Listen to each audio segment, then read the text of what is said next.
बिस्मिल्लाहिर्रहमानिर्रहीम, अस्सलाम वालेकुम। मैं इब्रार अहमद एडवोकेट उम्मीद करता हूं कि आप सब खैरियत से होंगे। सवाल है, अगर खामद नशे की हालत में अपनी बीवी को तलाक दे या मजाक में तलाक दे या गुस्से में तलाक दे या गन पॉइंट पर तलाक दे तो क्या इस सूरत में तलाक हो जाएगी? तो इसका जवाब यह है कि अगर मजाक में तलाक दी जाए तो तलाक हो जाएगी, अगर गुस्से में तलाक दी जाए तब भी तलाक हो जाएगी, और अगर गन पॉइंट पर तलाक दी जाए तो तलाक नहीं होगी।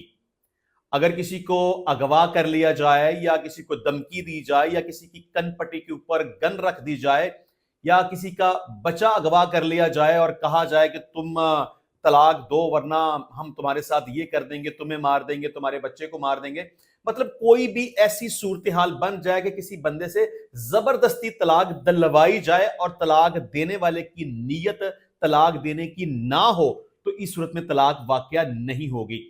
और दूसरी बात यह है कि अगर नशे की हालत में तलाक दी जाए तो इस सूरत हाल में क्या तलाक होती है कि नहीं होती? देखिए, इसके दो जवाब हैं। एक बात तो यह है कि अगर बंदा इस हद तक नशे में है कि वो अपने सेंसेस में नहीं, अपने होशो हवास में नहीं, उसको पता ही नहीं है कि मेरे सामने मेरी बीवी है, मेरी मां है, मेरी बहन है, और बस ऐसे ही वो बड़बड़ा दे, उसके मुंह से कुछ इस तरह की बात निकल जाए, तो इस सूरत हाल में तलाक नहीं होगी। लेकिन अगर वो अपनी बीवी को बराह रास्त तलाक दे तो इससे तलाक हो जाएगी। देखिए, अगर किसी बंदे ने नशा किया हुआ है तो उसको तो नहीं पता कि मेरे सामने कौन है, बहन है, बेटी है, बीवी है, मां है, कौन है। लेकिन अगर वो स्पेसिफिक अपनी बीवी को बोले कि मैं तुम्हें तलाक देता हूं, इसका मतलब यह है कि वो इतने होश में है कि उसको पता है कि वो किसको तलाक दे रहा है, तो इस सूरत हाल में तलाक वाकया हो जाएगी। अब एक और सवाल है कि अगर खामद अपनी बीवी को बराह रास्त तलाक दे लेकिन वहां पर कोई गवाह मौजूद ना हो, तो क्या इस सूरत हाल में गवाहान की गैर मौजूदगी में तलाक वाकई हो जाएगी? तो इसका जवाब है कि इस सूरत हाल में तलाक हो जाएगी। देखिए, जब नकाह होता है तो तब जरूरी है कि गवाहान मौजूद हों, लेकिन जब खामद अपनी बीवी को तलाक देना चाहे और अपनी बीवी को तलाक दे दे तो वहां पर गवाहान का होना जरूरी नहीं है। गवाहान की गैर मौजूदगी में भी दी गई तलाक काबिल कबूल है और इससे तलाक हो जाती है। सवाल है कि अगर खामद बीवी को तलाक दे और इद्दत का दुरानिया खत्म होने से पहले रुजू कर ले तो क्या वो तलाक गिनी जाएगी कि नहीं? तो इस सूरत हाल में तलाक गिनी जाएगी।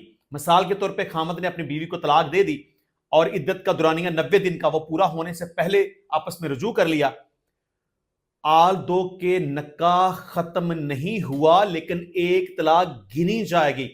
और बाद अगर जिंदगी में खामद फिर से अपनी बीवी को तलाक दे तो यह समझा जाएगा कि उसने तलाक देने का अपना दूसरा राइट इस्तेमाल कर लिया। बेशक दूसरी दफा भी तलाक देने के बाद इद्दत का दुरानिया मुकम्मल होने से पहले वो आपस में रुजू कर लें, लेकिन दो तलाकें वाक़या हो जाएंगी। इसका मतलब यह है कि तलाक देने से इज्तनाब करें। अक्सर बंदे हमारी सोसाइटी में बात बात पर, छोटी मोटी बातों पर लड़ाई झगड़ा करके अपनी बीवी को तलाक दे देते हैं और बाद में फिर इद्दत का टाइम पूरा होने से पहले कंप्रोमाइज भी कर लेते हैं। लेकिन उनको यह पता होना चाहिए कि वो अपनी तलाक देने का एक राइट इस्तेमाल कर चुके होते हैं। और अगर आप बार बार रिपीट करते रहेंगे, तलाक दे दी रुजू कर लिया, तलाक दे दी रुजू कर लिया, आप ये मैक्सिमम 3 दफा तो कर लेंगे, लेकिन उसके बाद फिर आपके पास गुंजाइश बाकी नहीं रहेगी। लिहाजा तलाक देने से इज्तनाब करना चाहिए। इंशाल्लाह मिलते हैं नेक्स्ट टाइम नए वीडियो में नए टॉपिक के साथ। तब तक के लिए इजाजत दीजिए। अल्लाह हाफिज।